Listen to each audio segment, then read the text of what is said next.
Hi friends, welcome back to 5 Minute Modern.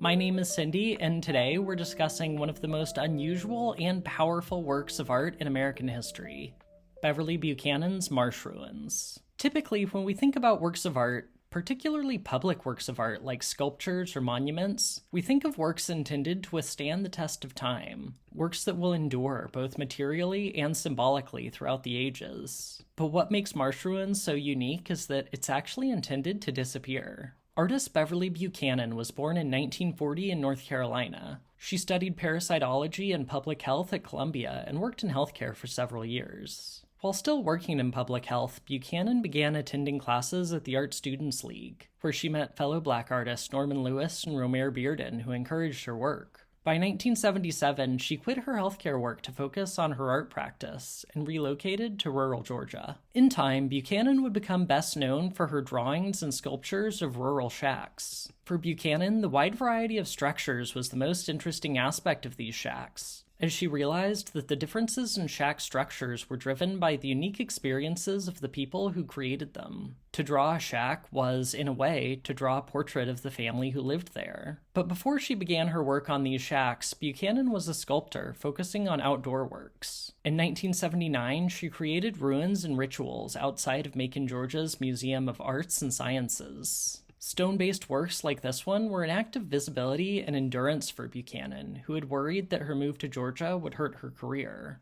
Keeping her work outdoors and visible to the public was symbolic for Buchanan of her own visibility as an artist. It's an interesting idea to consider, especially since at first blush it seems at odds with the near invisibility and decay that characterize Buchanan's best-known sculpture, Marsh Ruins. Marsh Ruins is perhaps unlikely to even be seen as a sculpture by anyone who isn't deliberately looking for it. Made up of 3 large stones placed in a marsh on the side of the highway in Brunswick, Georgia, Buchanan's work may technically be visible to passersby, but it certainly wouldn't be recognizable as art. Even as the work remains visible today, over 40 years after its initial installation, it will inevitably sink into the marsh where it is placed, eventually disappearing completely from view. The title, Marsh Ruins, points toward this kind of decay, but nothing about this sculpture is quite what it seems. What might be taken for a random gathering of rocks is actually a profound meditation on the troubling histories of its home. To begin with, the objects that form Marsh Ruins are not actually rocks. Buchanan worked with a local contractor to make concrete blocks and then covered them with tabby, a sort of cement formed from sand, water, and oyster shells. Tabby carried immense importance for the Gullah Geechee people of the region, symbolizing their endurance of enslavement and racism, and used as material for everything from housing to tombstones. The seemingly random location of Marsh Ruins was also a deliberate choice by Buchanan. The marsh Buchanan chose was the purported site of Igbo Landing, an 1803 uprising by enslaved Igbo people who overthrew their captors and escaped. Photographer Carrie Mae Weems photographed the site in 1992, and a plaque commemorating Igbo Landing was installed in 2022. But in 1981, when Buchanan made Marsh Ruins, there was nothing at all to mark the site of this important event. Jane Bridges, Buchanan's partner later in life, said that Buchanan had been upset that Igbo Landing hadn't been recognized in any way.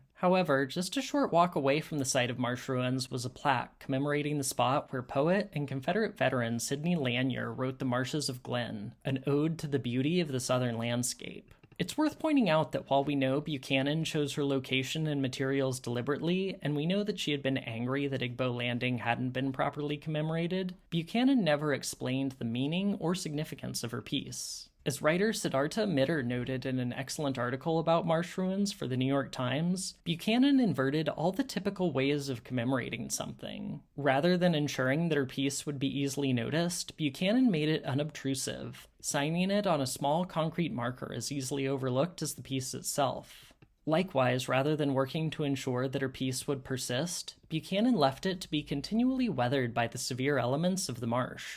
Over the 40 years since its initial installation, Marsh Ruins has aged significantly, with much of the tabby layer chipped away to reveal the concrete beneath. For curator Jennifer Burris, the intentions behind Marsh Ruins are more important than the objects that form it. Buchanan's work merely directs us to the histories inherent to the landscape. And yet, as writer Taylor Ndiaye noted, in spite of its decay, Marsh Ruins still endures. Buchanan herself noted that her works represent survival. These objects have endured a lot, but they're still here. Maybe not forever, but they are for now.